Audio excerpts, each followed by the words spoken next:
Mais clip a bɛɛ kɛra yɔrɔ kelen na non clip in kɛra parti dɔ kɛra Abidjan parti dɔ kɛra Benin mais i kan tɛ sɔrɔ la i kan tɛ lasɔrɔ non parti dɔ kɛra Mali la ni kan tɛ an ye parti dɔ bon n y'a tourné dans 3 pays 3 différents pays donc an ye dɔ kɛ Abidjan après kana Bamako ne Kanté ka parti dɔ a la Kanté c'est moi je le considère comme le meilleur comédien au Mali hein. Donc ale fana i b'a nama de don yan fa donc Kanté est gladiateur de Kanté est gladiateur 100% de gros big up à lui si il nous regarde n'a ka élément vraiment b'u fo u ka parti walayi ale fana kabako don u b'u bɛɛ lajɛlen fo u ka participation na parce que artiste ye ɲɔgɔn dɛmɛ de ye an bɛɛ bɛ art kɔnɔna la c'est vrai olu bɛ humour kɔnɔ mais an bɛ fɛn artistiya domaine kɔnɔ dɔnkilida ni système na mais an bɛɛ bɛ kulun kelen de kɔnɔ vraiment u sɔnna ka participer n ka fɛn na a diyara n ye an bɛ to comique in kɔnɔ koyi an tɛ bɔ comique kɔnɔ dɛ parce que ne bɛ ɲininka min na sisan e siɲɛ fɔlɔ k'i jɔ ka go jala yɛrɛ yanni ka dɔn yanni ka kɛ Iba Wane k'i jɔ ka go jala yɛrɛ a kɛra cogo di k'i jɔ ka jarabi go dɔ la k'a jala o kɛra cogo di bon kɛra cogo di o kɛra école de la dɔrɔn n jɔ dɔrɔn ka kuma dɔ fɛ cɛ o tigi yɛrɛ tellement o yɛrɛ sɔnna ne ye ne kun bɛ pari de ka taa ekɔli la parili ka di ye parili kun ka di ne ye wa yɔrɔ ne fa bɛ ni fini ye faransi ani n fa dɔgɔnin dɔ tun bɛ yen ko Tɔnɔ Jibi o tun ye alu tɔmɔtɔ ka comptable ye mais u ka wari bɛɛ tun bɛ don ne ka fini de la walayi donc ne tun bɛ parili kɛ harmonie sanfɛ duguma casquette n'o tɛ dɔrɔn ne tɛ taa ekɔli la ne b'a Tɔnɔ Jibi n'i ma pari dɔrɔn tɛ taa cɛ ne jouera go dɔ la an ka cour kɔnɔ o go ne tun bɛ farine buru san ka di ne ma cɛ don o don mais o laban ma diya dɛ élément dɔw tun b'o nɔfɛ o tun y'an ka responsable ye quoi ko ne ka go to yen cɛ ne ma sɔn ka go to yen a ka responsable k'i ka go to yen ko ne ka go to yen ja o b'a nɔfɛ e dun ka di go ye go hali ni ne go to yen go bɛna récréation ka dumuni san ka di ne ma donc i m'a faamu ne yɛrɛ ka film ka di go ye tagamacogo démarche pariliw ni blogu parce que ne tun bɛ kasidi ni fɛn ninnu jɛsi ninnu ni fɛnw na ni diamètre ninnu sani baarabaw bɛ n kana ka taa ekɔli la n tɛ ka jɔyɔrɔ kelen cɛ maniba ye dogo kɔn kɔfɛ don o farine buru bɛ ne bolo ne ko n b'a dun n dontɔ cour la fɛ mais i b'a kalama farine buru dɔ ye ne koro fo ka dibi don ne ɲɛkɔrɔ nka cɛ ne b'o mun kalama n ɲɛ bɛ yɛrɛ la dɔgɔtɔrɔso Alfuseni Dawula ja maniba de y'a bila ne ɲɛda la quoi u taara ne dɔgɔtɔrɔso la direct ne ɲɛ yɛlɛla yen non ne ko n ye go to yen d'accord denmisɛnnin kɔrɔ dɛ denmisɛnninya ka di dɛ o bɛɛ b'a la o c'est ça bon mais ne ko e ka carrière yɛrɛ bɛɛ kɔnɔna na e k'i sigi e k'i jɔ k'i miiri tantɔ e ka carrière bɛɛ kɔnɔ mun ne delila ka k'e la min ye touché fan dɔ fɛ fan dɔ ye mun k'e la Mali kɔnɔ ou bien Mali kɔ kan k'a ye marqué yɛrɛ ni hakili b'a la k'a ye ne marqué bon fan dɔ delila ka ne ka fan dɔ delila ka taa kaso la a ye dɔ de faga ne kama Kɛɲɛba Ala ka hinɛ o tigi la a dimina ni tiɲɛna don o don wala ɲini gɛrɛ na ni tiɲɛna o ye kɛlɛ kɛ dɔrɔn sitanɛ wulila la bɔ a ye dɔ sɔgɔ parce que o tigi tun bɛ kɛ tan de yan awɔ u bɛ ka kuma sugu bɛɛ fɔ donc maintenant u ye kɛlɛ kɛ muru kun fila bɛ bolo donc ale de y'o sɔgɔ après u y'a datugu bon a ye ne wele a ma tɛ ne sɔrɔ a ye ne terikɛ dɔ wele ne kɛrɛfɛ dɔrɔn u ye téléphone di ne ma k'ale kɔni bɛ kaso la dɛ ayiwa ko ale b'a assumé fana k'a ma nimisa fana bon u ye ne touché dɔɔnin ani n ka Mopti fana n taara concert kɛ mɔgɔ 3 sara olu bɛɛ bon Ala ka hinɛ a kudayɔrɔ sumaya n yɛrɛ déplacera o la ka taa foli la o la bon banbagaw bɛ yen vraiment a ko gɛlɛyara kosɛbɛ ne ka carrière kɔnɔ parce que u 3 bɛɛ banna su kelen ne ka concert banna dɔrɔn a kɛra stade de kɔnɔ ou bien u ye accident kɛ ne ka concert banni a kɛra Barama Bokum na u bɔtɔ concert yɔrɔ la dɔrɔn mɔgɔ 3 sara olu ye kow ye mun bɛ mɔgɔ touché i ka carrière kɔnɔ quoi parce que bon saya ye bɛɛ jɛ mais saya ka jugu dɛ saya ka jugu vraiment surtout i kanubaga n'o sara i nɔfɛ se ka fɛn wɛrɛ fɔ an b'a fɔ de Ala ka hinɛ u la k'u dayɔrɔ suma alors mun de kɛra i la min diyara i ye yɛrɛ i ka carrière bɛɛ ko sege e Iba bɛ tugu i miiri a la tuma bɛɛ ni hakili jiginna a la f'i fari ka si bɛ cɛ bon o ye n ka gladiaw de team gladiaw an ka guerriers mais warriors a da de don wagati min na i b'a abandonné la wagati min na bɛɛ i b'a bila dilajaw nana dɔrɔn don dɔ la de kana kɛ kan ka kare kɔnɔna fa ko wuli kɛ de ye masakɛ wuli i ka don studio la i ka baara kɛ e de tuba kura ye quoi dilajaw na don o de kɛra ni ka o de kɛra ni ka renaissance ye i b'a kura o don tɛ ɲinɛ o don fo ka diɲɛ wuli o ko de ko n'i bɛ sa anw de fɔlɔ bɛ sa quoi o y'a sɔrɔ e yɛrɛ tun ka commencer ka espoir ne tun bɛ fɛ ka dɔnkilida yɛrɛ dabila awɔ parce que kow cayara bon ko dɔw ɲagamina caman caman komi kow tɛmɛna n janfara ka kow kɛ ko caman kɛra n na quoi bon ne yɛrɛ ko ne t'a dɔn nin bɛɛ kun musique dɔrɔn don fair play de tulonkɛ de don ɲɛnajɛ de don pourquoi nin bɛɛ méchanceté pourquoi nafa jumɛn bɛ nin na tɔgɔ nɔfɛ kɛlɛ wa mun de don nin bɛ tan nin bɛ tan ala ye min dan na daga ye o dan na daga nin bɛɛ b'i garijɛgɛ sɔrɔ ala bolo fo n'i ma da min kama donc ne nana ye juguya bɛna bonya mais ni dɔnkilida n'i nɔfɛ dɔrɔn u bɛ fɛ ka n dun n ka ɲi alors que ne fa yɛrɛ kan ka da ye ko kana dɔnkilida ni tun y'a dɔn hali n tun k'a lamɛn o bɛɛ jiginna ne kunkolo la o bɛɛ jigin mais ne y'a faamuya k'a fɔ juguya tɛ ban mais jugu fana tɛ s'i la quoi parce que barika min bɛ ne la hali o tɛ baarako bama la quoi u ka nakan bɛɛ fɔ mais toujours i b'a ye dɛ i b'i ka manamanakan bɛɛ fɔ mais don o don fɛn tɛ bɔ a la dɔ de bɛ fara a kan ka taa est ce que i sɔn juru tɛ tigɛ k'i to i ka so jɔ la don kelen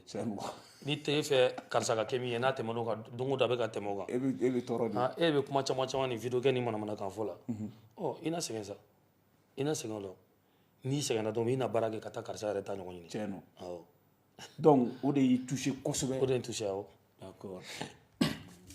Iba bibi na n'i ko ko i b'a ka featuring kɛ yɛrɛ i ka featuring de rêve ye jumɛn ye an bɛ don min na komi bi en tant qu'un gladiateur en tant qu'un Iba One en tant qu'aujourd'hui featuring de rêve kelen min na o ye Jay-Z de waaw ne ni Jiga ye biti min na sisan n b'a dabiri a da la o y'a ban o bannen Jay-Z kelen kelen n b'a dabiri a da la walayi i bɛ Jay-Z ten cɛ sama kɔngɔtɔ mana jigin kungo la a ma ɲi mun ne sama kɔngɔtɔ de ka c'est à dire sama kɔngɔtɔ n'a ye dumuni ye a bɛ dugukolo ni dumuni bɛɛ dun ɲɔgɔn fɛ Jay-Z ninnu b'a fɔ k'olu ye mɛrɛ olu tɛ se ka c'est à dire peut-être an bɛ ɲɔgɔn sɔrɔ dɔrɔn a bɛ se ka ne minimiser ko il est africain n bɛ sɔrɔ ka a yirala ko k'e de fɛn ye n bɛ zami y'u k'a la o y'a bannen allez maintenant parce que e filɛ nin ye e cɛ i b'a dɔn ne bɛ siran e ka ko ɲɛ e bɛ rêver fɛn dɔ la sigi ne hakili b'a la sisan a bɛ mɔgɔw kɔnɔ k'a tɛ se ka kɛ sa e ma ye ne Nigériens da bɛɛ ko cɛ tɛ mais ne dabali ban o bɛ kɛ cogo di parce que an b'a fɔ ko depuis an b'a fɔ ko cɛ da ka bon finalement an b'a bɔ dabaya la ka bila réalité n bɛ ka kuma dɔ fana f'i ɲɛna tellement ne tun bɛ kuma yɛrɛ kan n bɛ n yɛrɛ fɔ k'an yɛrɛ fɔ i b'a dɔn ne ye n yɛrɛ fɔ fo ka tila k'a bɛɛ kɛ réalité donc ne ko n bɛ yala jet privé la n ye clip tourné jet privé ka tila ka yala jet privé la n ko n bɛ kɛ numéro 1 Afrique bɛɛ kɛra numéro 1 Afrique francophone ni anglophone na n ko n bɛ 26 mars ci n ka fɛn MC Fou la n y'o ci an ma to Mali la ka diɲɛ bɛɛ lasɔn o fana kɛra n tɛ taa France n tɛ taa États-Unis an ma to Mali la ka diɲɛ bɛɛ lasɔn n tila k'a fɔ n ko n ka bamanankan bɛ diɲɛ minɛ a ye diɲɛ minɛ mais e b'a fɔ n ko don kelen n ka bɛna yɛlɛ mobili dumanw na ka tila ka sobaw ni fɛnw fana jɔ o fana kɛra c'est à dire foyi ne ma foyi de fɔ n ka dɔnkili kɔnɔ moi je me rappelle min ye n dabali ban don kelen an sigilen bɛ talibe ninnu ka pɔnni sanfɛ i ko ko cɛ i b'a dɔn k'i b'a dɔn k'e nin de fɔ o y'a sɔrɔ lafuli bɛ fɛn la k'i b'a dɔn ko ne nin bɛ fitinin kɛ mais sigi i kɛlen k'a kɛ de c'est là où moi j'ai ne hakili taara ne ko cɛ fo k'o kɔrɔ fɔ parce que ne y'a fɔ n ka mɔgɔ ɲɛnama dɔ ye n ko don kelen n ko ne ni lafuli bɛ fitinin parce que lafuli ka di ne ye depuis ne fitinin ma ne bɛ lafuli lamɛn ka lafuli lamɛn depuis lafuli ni Jimi Sisoko ka unité ne bɛ lafuli lamɛn donc lafuli ka lafuli ne yɛrɛ tun ye lafuli fan yɛrɛ de ne bɛ lafuli ka concert tɛ fɔ n kɔ ka foyi tɛ fɔ n kɔ n b'a bɛɛ lajɛ n b'a ka son lamɛn lafuli ka album mana bon ne de peut-être kuma san fɔlɔ bon ne t'a dɔn don kelen don dɔ la yɛrɛ ko ni lafuli bɛna ɲɔgɔn ye ko ka tila ka na featuring ni fɛn kɛ ne ko c'est à dire a tɛ jigin kunkolo kɔnɔ quoi mais o kɛra 2018 n y'a la déplacer ka na fo Mali la ka na n'a ye fo Maɲanbugu e y'a la déplacer ya n taara ni lafuli de fo Maɲanbugu sugu la an ye zɛrɛn don ka clip tourner vouloir c'est pouvoir. C'est ça. Tiens, il dit un truc fait canon. Il faut que fait on fait dire il y a tant de sebe wala bila avec. En fait, c'est pas sorcier ni diable. Il va ni nana dron ni da fait kan. Wala il y a beke. C'est qu'il faut ta la dron ni da kan dron comme fait. Da kan voilà ka jaye quoi. Il ka tani sebe. Courage avec le courage wallahi. Ala be porte do daele i hamna ko mi i ba seraka. Al ni ma be so le be don so. Ouais. Mais il va se que ni be gérer trop d'idées. Toi seul équilibre il se que ni be gérer trop d'idées. Il ga trop ti c'est qu'il il charger le nous. Bébé fait ka mi fait. Bébé fait qui wele, bébé fait qui est. Toi comment toi tu parviens à gérer tout ça? Non, bon parce que moi depuis ka wakati la wakati na il bi forcer de caramadia ke mo fait ka ko da dia do mo la parce que mo te jabe mo te me da chama na ka si fe ne de ha den jabe du chama kono ko i was donc dala be du chama kono mais ni ya o ou pas du ko na i fe c'est que dia de do ani kanone du voilà sinon il c'est la fa ni be ko c'est ni bi ka wakati la mo na ko dia do mo la i be fan la nisondia nous nani fait bu bismillah gagner be kuma mo fuye tiens te fuye tiens watini ko ngoron doroni mo an fini image ke ala yere de bila yere mo voilà donc woroni famu be paro ke mo fe ni nga fanu nana be paro ko lu fe problème familial non bolu gérer mo no mo be na ni kref mo so no kref mo so me fla fuye téléphone na bon ga mo la nisondia mo la do be no ga anniversaire fondere yo anniversaire ko ndabla mais bal droga tout anniversaire la wo wari ne tse ka wari minɛ la ne wari minɛ la c'est 25 millions de sara ne wari minɛ la n bɛ taa kɛ fu mais ne Mali la ne bali ka n tɛ fɛn minnu kɛ quoi par exemple hali mariage ninnu n ka fan dɔ bɛ na dɔrɔn ko n bɛ fɛ ka i bɛ olu mariage la a t'a dɔn ko n'olu dabila quoi ne tɛ se olu la quoi mais o bɛ n'o fɔ yɔrɔ min dɔrɔn n b'a fɔ ko problème t'a la bon i ka condition ye min ye nɔ t'a sɔrɔ dɔrɔn n bɛ sɔrɔ yen n bɛ wuli n bɛ taa mais a tɛ foyi tiɲɛ n ka diɲɛlatigɛ kɔnɔ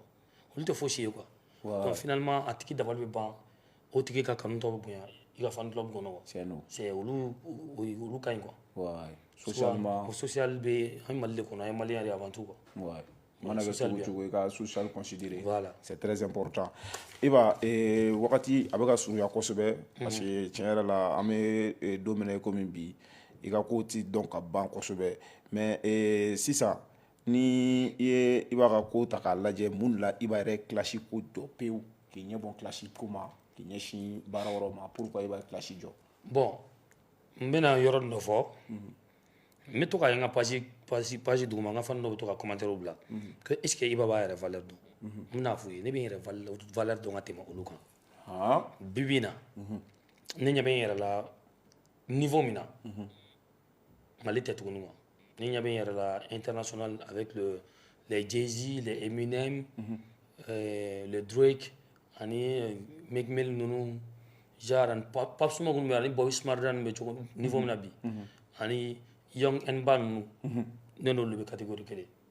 n'i ye ne bila olu tɛ se ka foyi Américains tɛ se ka foyi kɛ arabu la ne tɛ se ka min kɛ Nigériens tɛ se ka foyi kɛ afro la ne tɛ se ka min kɛ Jamaïcains tɛ se ka foyi kɛ dancehall la ne tɛ se ka min kɛ denmaden n'o ye u tɛ se ka foyi kɛ ni ne ka dɔnkili ni juguya b'i la ni i ta ye ko ye e ka bɛɛ jateminɛ ka na ani snapper ninnu e ka ne ka double album n bɛ fɛ maliyɛnw k'u sigi ka ne ka 33 morceaux lamɛn o k'a lajɛ quoi ni ma rap caya o n y'a bɛɛ kɛ n'i y'a ye ni couleur sugu bɛɛ k'a la voilà n'i y'a ye ne ye nin trophée bɛɛ ta 5 Afrima parce que u y'u sigi album lamɛn de album kunturu fa album kɛra meilleur ye Afrique dugu bɛɛ la presque n kun bɛ compétition album kɛra meilleur ne m'a yɛrɛ choisi dɛ olu de ne choisi u ye ne ka album choisi album caman dun bɛ yen mais mon empire ne y'a jateminɛ ne ye rap k'a la a tɛ tɛmɛ rap 4 kan a tɔ bɛɛ mélange i m'a faamuya featuring dumanw donc ne ka point fort ye o de je suis un artiste polyvalent n tɛ style kelen kɛ donc toujours n bɛ baara de n kɔni bɛ baara n tɛ sunɔgɔ hali n tɛ gingɔ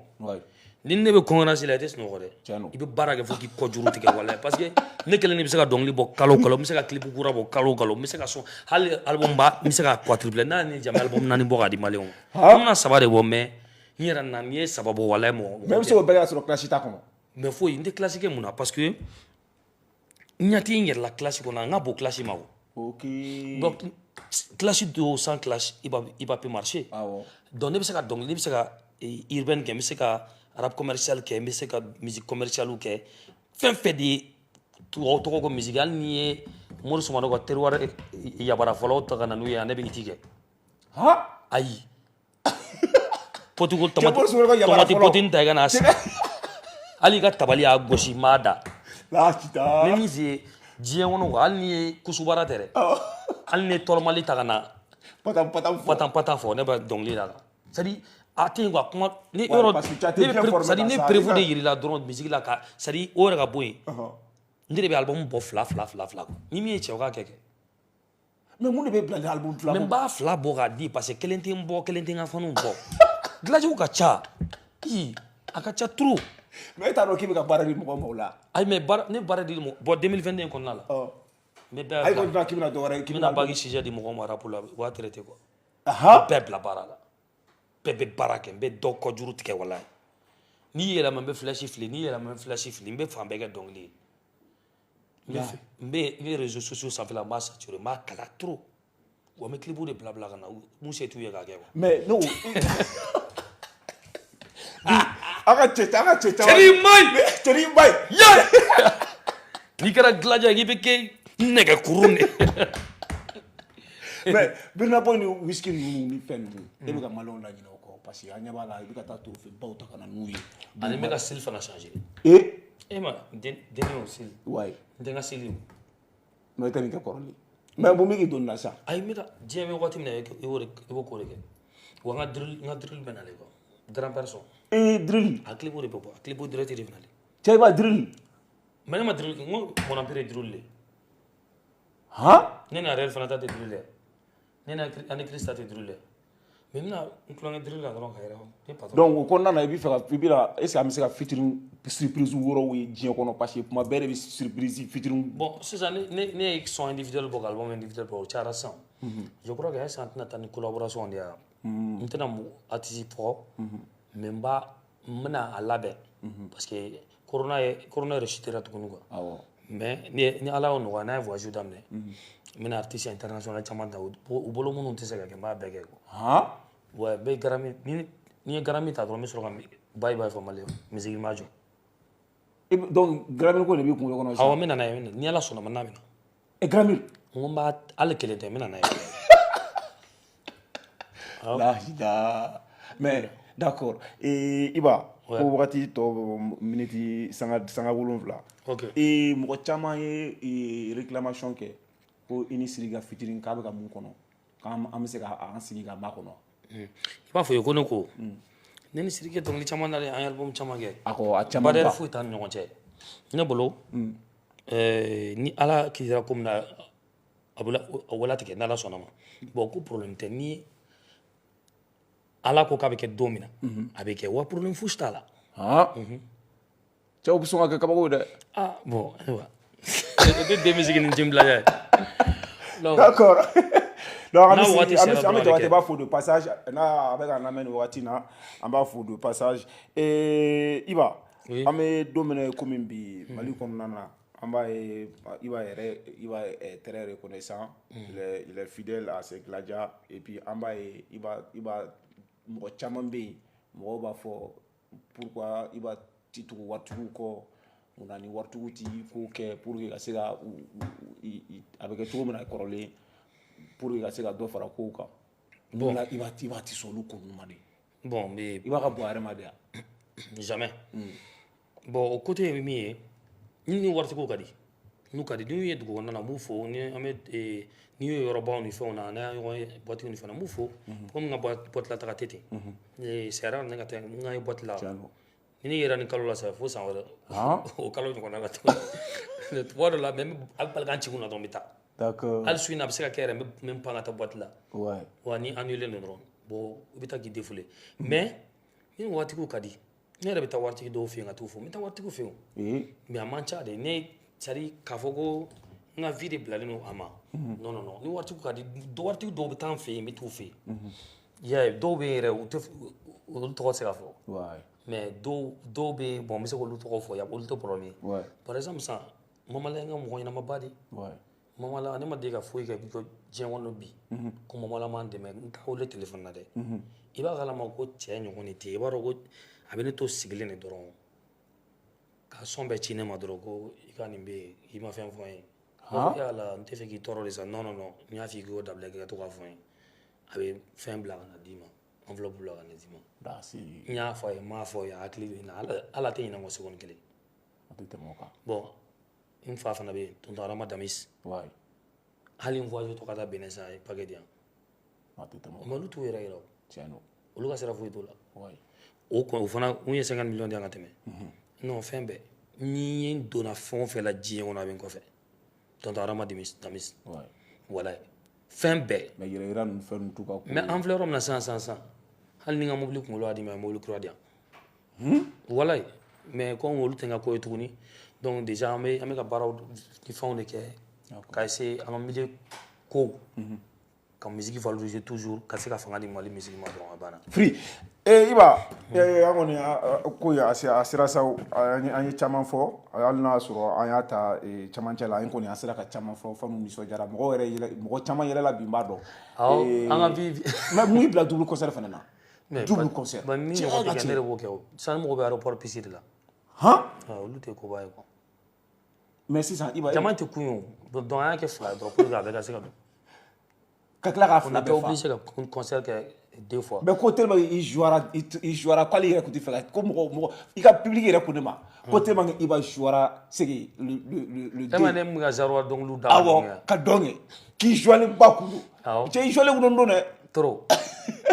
bien live mun kɛ mɔgɔw. voilà mɔgɔw impressionné. bon n bɛ profiter ka Gladiaw fo vraiment sur Gladiaw ils sont à féliciter. Gladiaw bɛ baara de kɛ kojugu ni Iba ye i b'a dɔn ko Gladiaw bɛ ɲini ka datu ne la. n bɛ se k'a fɔ u y'a datu n'a yɛrɛ ka ban sur ne ka YouTube tɛ ka jɔ tuguni bururu an ta dɔrɔn million de vues clip fɛn o bɛ k'a bɛɛ layɛlɛ million de vues la et puis vote trophée di minnu kɛra vote ninnu ala y'u ye min kɛ n ko ni n ko n bɛ bɔ ka direct kɛ ko n b'u fo walayi bilayi ji bɛ ci ɲɛ kan parce que n t'a dɔn u bɛ ka i b'a ko bolo cogo min na hali a taara yɛrɛ ka ne yɛrɛ bolo da u fana ka ko bɛ ne bolo cogo min na 2022 n bɛ u saturé de quoi hali u tɛ tila dɔ la mɛ n bɛ dɔ bila ka na. awɔ. d'accord Iba sisan an bɛ kumakan laban d'i ma Joliba rap kɛnɛ kan i bɛ se ka min fɔ fanu ni auditeurs ye. bon Sul n b'i yɛrɛ fo fɔlɔ k'an lamɛnbaga jɛkulu bɛɛ lajɛlen fo ka Waranji Keyita fo. jo fasa ale fasa ka Team Gladiaw fo donc an élément bɛɛ ani Mali rap acteur bɛɛ Showbizman bɛɛ ani fanu bɛɛ lajɛlen donc n confrère n frère bɛɛ lajɛlen n bɛ bɛɛ fo